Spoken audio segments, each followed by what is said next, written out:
তো আমি যখন বিয়ের সময় পাত্রী দেখা শুরু করলাম, it has been maybe 3 years back, 3 বছর আগের কথা মনে পড়ে গেল তাই বলতেছি। মেবি এটা আমার 2 নাম্বার মেয়ে ছিল যাকে আমি বিয়ের উদ্দেশ্যে দেখতে গেছিলাম, বাট আমার সঙ্গে আমার বাবা মা কেউ ছিল না, আমি আর আমার আরেকজন মানুষ সেখানে গেছিলাম দেখার জন্য। তো আমি খুব ব্যাখ্যা দিব না, জাস্ট বোঝাবো নবীর ভালোবাসাই আসল ভালোবাসা। নবী আছে তো কবরে জান্নাত আছে, নবীর ভালোবাসা নাই তো জান্নাতে কোনো ঠিকানাও খুঁজে পাওয়া যাবে না। তো আমার মনে আছে যে বিয়ের সময় আপনারা জানেন পাত্রী দেখতে গেলে অনেক খাবার দাবার, কি ভুল টুল হচ্ছে নাকি আমার, খাবার দাবার দেওয়া হয়, বিয়ে হোক আর না হোক খাওয়া হয় খুব ভালো। তো অনেক নাস্তা আসলো, চা কফি বিস্কিট চানাচুর অনেক কিছু। আমাকে মোটামুটি ওই সময় একটু একটু ফেমাস ছিলাম, তো একটা সম্মান ভালো ছিল আর কি। তো অনেক খাবার দিল, খাবারটা খাইলাম। খাবারটা খেয়ে ভাবতেছি যে আল্লাহ এত খাবার খাইলাম, মেয়ে যদি পছন্দ না হয় তাহলে তো মান সম্মান থাকবে না এত খাবারের। তো যাই হোক, কিছুক্ষণ পরে উনি বললেন যে মেয়ে এই রুমে আছে, আপনাকে কিন্তু উঠে গিয়ে ওই রুমে যেতে হবে দেখার জন্য। ওখানে ওনার মা বা ওনারা বসে আছে, মেয়ে ওখানে সাথে আছে, আপনাকে গিয়ে দেখতে হবে। তো আমি বললাম ঠিক আছে ভাই, তাহলে আপনি খাবারটা ক্লোজ করে ফেলেন, আমি যাচ্ছি, আমার যারা আছে তারা এখানে থাকবে, আমি একাই যাব।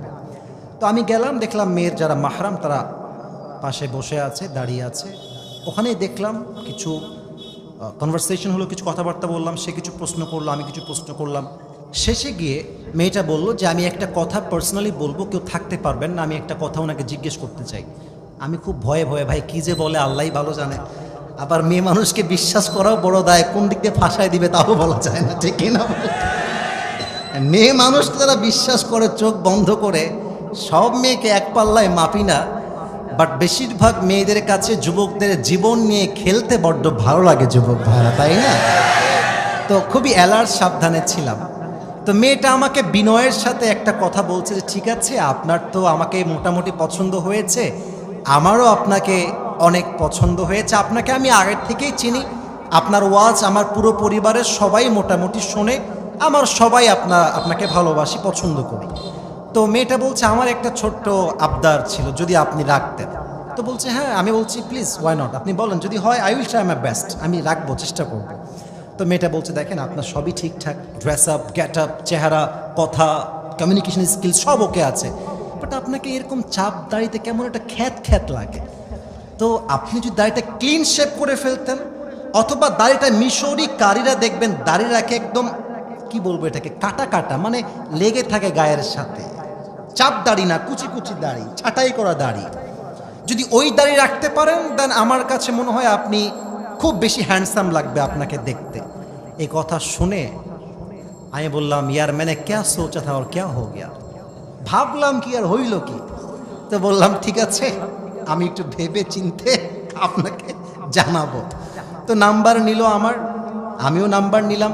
পরে আমি হোয়াটসঅ্যাপে একটা কথা তাকে লিখেছিলাম যে দেখেন, এইরকম জীবনে অনেক মেয়ে যাবে আসবে, তবে কোনো মেয়ের জন্য আমি আমার নবীর সুন্নতের দাড়িকে জবাই করে ফেলবো, কেটে ফেলবো, এটা একজন কাপুরুষ করতে পারে, বীর পুরুষ করতে পারে না। তোমাকে যেই মেয়ে দাড়ির জন্য বিয়ে করতে চায় না, আরে সেই মেয়ে তোমার বাড়ির বউ হওয়ার যোগ্যতাই রাখে না যুবক ভাইরা আমার। আরে যেই মেয়ে তোমাকে বিয়ের আগে দাড়ি রাখতে মানা করে, সেই মেয়ে তো বিয়ের পর তোমার জীবন যৌবন সব নষ্ট করে ফেলবে। অতএব নবী এটা তোমার জাস্ট মুখে বললে হবে না, বরং তোমাকে তোমার ক্ষেত থেকে শুরু করে, গরুর ফার্ম থেকে শুরু করে পার্লামেন্ট পর্যন্ত নবীর আদর্শ দিয়ে জীবন করতে হবে, ঠিক কিনা বলো? 2 নাম্বার প্রশ্ন। এবার 3 নাম্বার প্রশ্ন, দেখা যাক উত্তরটা আগের মতো আসে কিনা। ওমা দীনু, আমাদের ধর্মের নাম কি? এত আস্তে বললে মন খারাপ হয়ে যাবে। আচ্ছা আর একবার, আমাদের ধর্মের নাম কি? নাও angels will ask you the 4th question, 4 number প্রশ্ন, ওমা ইলমুক, what is the source of your knowledge? তুমি এতগুলো জ্ঞান অর্জন করেছো কই থেকে? আমরা বলবো একটা কিতাব থেকে, কিতাবটার নাম কি? আমি আমার বগুড়ার মাহফিলে আমাকে বাধা দেওয়া হয়েছিল, এটা আপনারা হয়তোবা ফেসবুকে অনেকে দেখেছেন। আমি আমার সেই মাহফিলে ওয়াজের শেষে জাস্ট একটা কথাই বলেছিলাম। আমি বলেছিলাম, কবরে যখন 4 নাম্বার প্রশ্ন করা হবে তোমার ধর্মীয় জ্ঞানের উৎস কোথায়, আপনি জাস্ট মুখস্থ করে বলবেন আল কোরআন, তা বললে হবে না, বরং মুসলমান হিসেবে আপনাকে ঘোষণা দেওয়া লাগবে আমার দেশের পার্লামেন্ট চলবে আল্লাহর কোরআনের সংবিধান দিয়ে। সাথীরার ভাইরা, এই কথা বলার সাথে সাথে আমাকে তৎকালীন যেই মেম্বার বা চেয়ারম্যান, একটা দলের চেয়ারম্যান বললেন, খবরদার, এটা রাজনৈতিক ওয়াজ, এই ওয়াজ এই মাহফিলে চলবে না। আপনারা দেখেছেন আমি আমার কলিজার সমস্ত সাহসকে এক করে বলেছিলাম পার্লামেন্ট চলবে আল্লাহর কোরআন দিয়ে। এটা কোনো দলের বক্তব্য নয়, বরং পার্লামেন্ট চলবে আল্লাহর কোরআন দিয়ে। এটা 18 কোটি মুসলমানদের কলিজার দাবি। সাথীরার ভাইরা আমার, এই কথাগুলো বললে অনেকে বলে মৌলবাদ। আপনারা আল্লামা সাইদি হুজুরের নাম শুনেছেন না? আল্লামা সাইদি বলতেন, মৌলবাদী বললে আমরা রাগ করি না, কারণ মৌলবাদী মানে হচ্ছে মূলবাদী। মৌল আসছে মূল থেকে। আচ্ছা বলেন তো, গাছের আগায় শক্তি বেশি না গোড়ায় শক্তি বেশি? এত আস্তে বললে তো ওয়াজটা জমলো না, আগায় না গোড়ায়? আল্লামা সাইদি বলতেন, যারা আমাদেরকে মৌলবাদী বলে গালি দাও, আমরা হলাম মূলবাদী, আমরা থাকি গাছের গোড়ায়, তোমরা সব আগাবাদী, তোমরা থাকো গাছের আগায়। অতএব বাড়াবাড়ি বেশি করতে চেও না, বেশি বেশি ভেস্কি মারতে চেও না। বেশি বাড়াবাড়ি করলে 18 কোটি মানুষ মিলে গাছের গোড়ায় একটা ঝাঁকুনি মারবে, মামুর বাড়ি দিল্লি গিয়ে পড়বা, দিল্লি গিয়েই সবাই পড়েছে, ঠিক কিনা বলে? অতএব যারা আজকের এই বাংলাদেশে মৌলবাদীদেরকে উৎখাত করতে চান, তাদেরকে বলতে চাই, মৌলবাদীদেরকে উৎখাত করা এতটা সহজ নয়।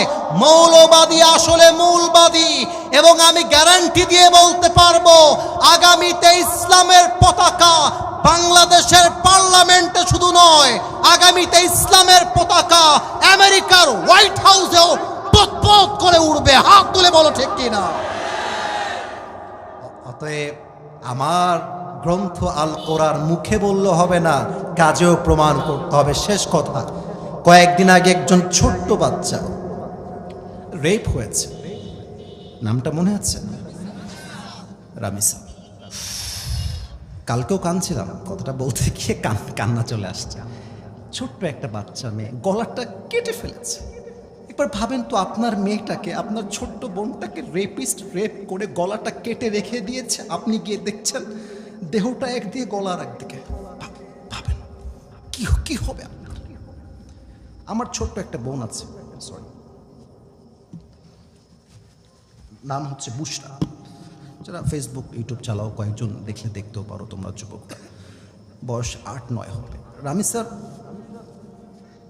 ভিডিও যখন বা নিউজ যখন আসছে, আমি ভেবেছি ফেক নিউজ হবে, ভাইরাল হওয়ার জন্য করছে, কারণ গলা কেটে ফেলেছে, এটা তো আগে দেখেছি কিনা মনে পড়ে না।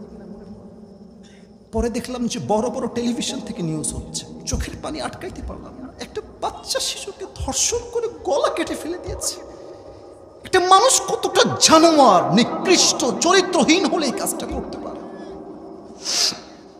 কান্না থামালাম, মনে মনে ভাবলাম, যদি এটা আমার মেয়ে হতো, আমার ছোট্ট বোন বুশরা হতো, আমার মন বলছিল, আমি যতই তাগড়া হই, আমার মনে হচ্ছিল আমি মনে হার্ট অ্যাটাক করে মরেই যেতাম, আমি সহ্য করতে পারতাম না।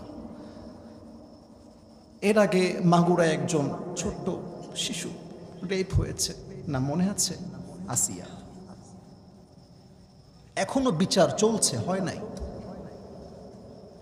আমরা দেখতে চাই আগামীর বাংলাদেশে কোনো একটা রেপিস্টকে বাইতুল মোকাররমের সামনে ওপেনলি ফাঁসির কাস্টে ঝুলাই দেওয়া হবে। আমরা দেখতে চাই, করে দেখান।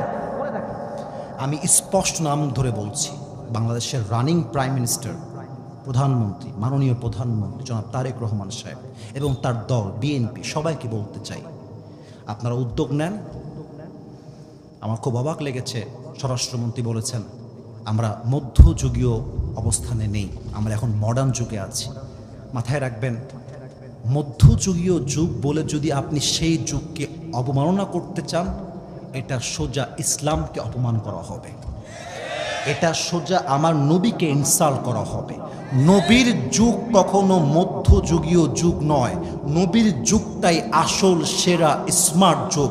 নবীর দেওয়া আদর্শ অনুযায়ী, কোরআনের দেওয়া বিধান অনুযায়ী রেপিস্টের বিচার করেন, দেখবেন আগামীর বাংলাদেশে কোনো ধর্ষককে খুঁজে পাওয়া যাবে না। আমার সাতক্ষীরার বাংলা করেন বিচার, আপনারা করেন বিচার।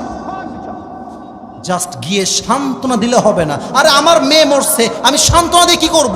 যা হওয়ার তো হয়ে গিয়েছে। বরং আমার মেয়েকে যে রেপ করেছে ওকে ওপেনলি পাবলিক প্লেসে মিডিয়ার সামনে ফাঁসির কাস্টে ঝুলিয়ে দেন। বাংলাদেশ কেন, ভারতেও রেপ বন্ধ হয়ে যাবে, ঠিক কিনা?